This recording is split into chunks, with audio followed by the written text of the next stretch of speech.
Hello there, GCSEers. Okay, our first unit in the poverty section is this. What is poverty? Now, I'm sure you can be aware that poverty, we see the images on the television all the time of people in poverty across the world.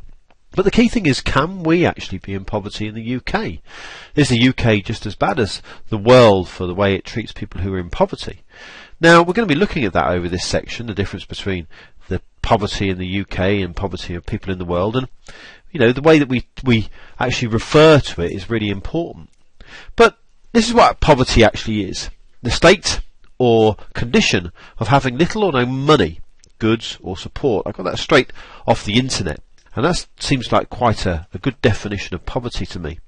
But what is this difference between the poverty in the UK and poverty in the world? Well, it can be summed up in these two ways.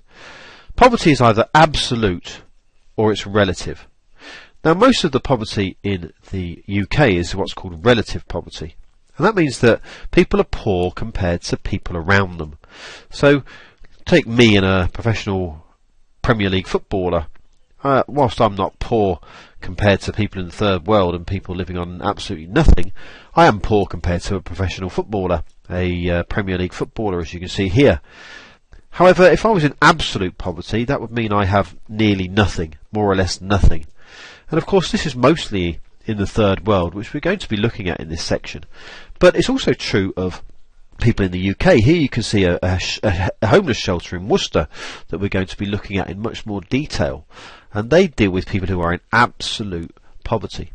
But the key thing is to actually understand the meaning between the two. So, relative poverty, people are poor compared to either an average or compared to certain people in the country. Or absolute poverty, people who have nothing. In the UK, what does it actually mean to be poor? Now, this is a key point, and I'm going to put up this picture here of what's called the poverty line. This is how the government actually judges who are poor and who aren't in the UK. And as you can see, there's a few actual shockers here, really. Now, a single adult with no children, if they don't have up to £165 per week, then those people are considered to be poor, and they're judged as poor. And as you can see, as we go down over the lone parent with one child, there's only £215, so it's not that much more than actually a single adult with no children.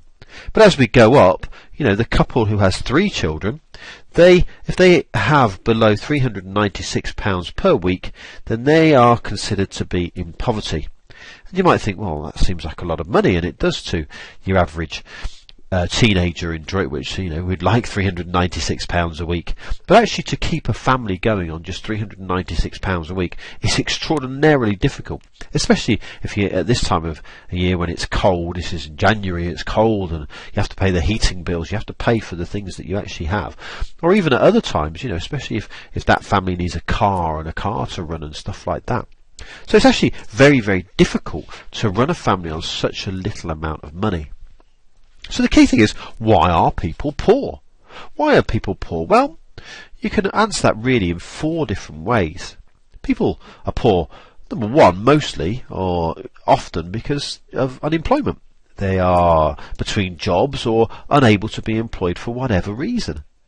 Or the second one here, as we can see here, is they're not paid very much.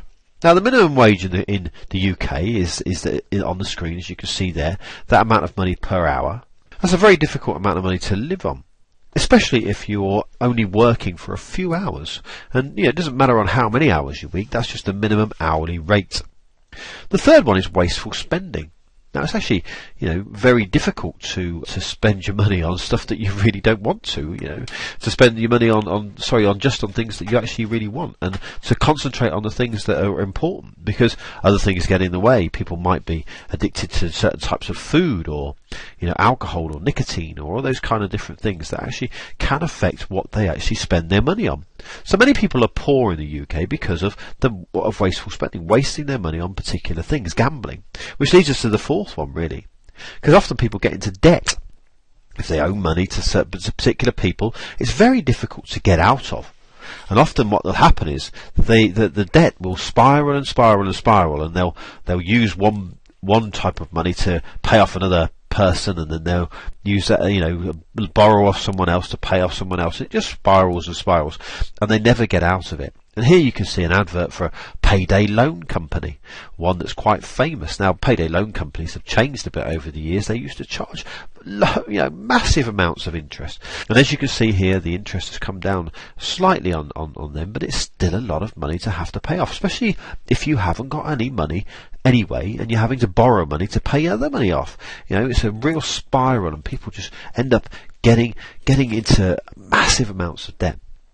Well, the key thing is, can you escape poverty? And in the UK, yes. And this is the major difference between poverty and one of the major differences between poverty in the UK and poverty in the third world.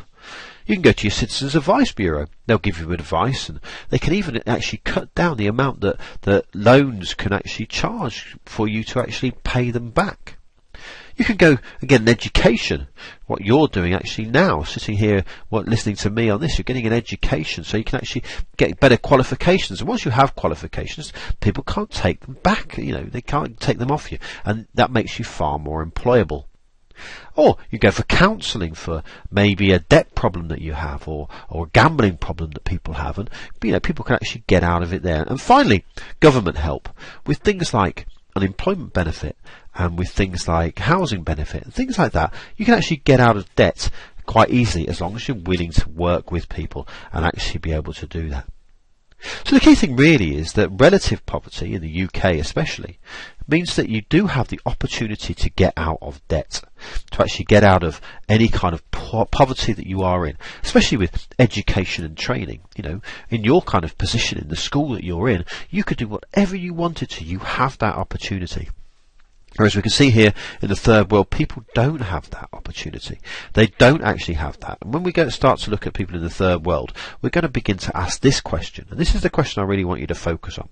And that question is, do people who are rich countries and rich people, do they have a responsibility to help the poor?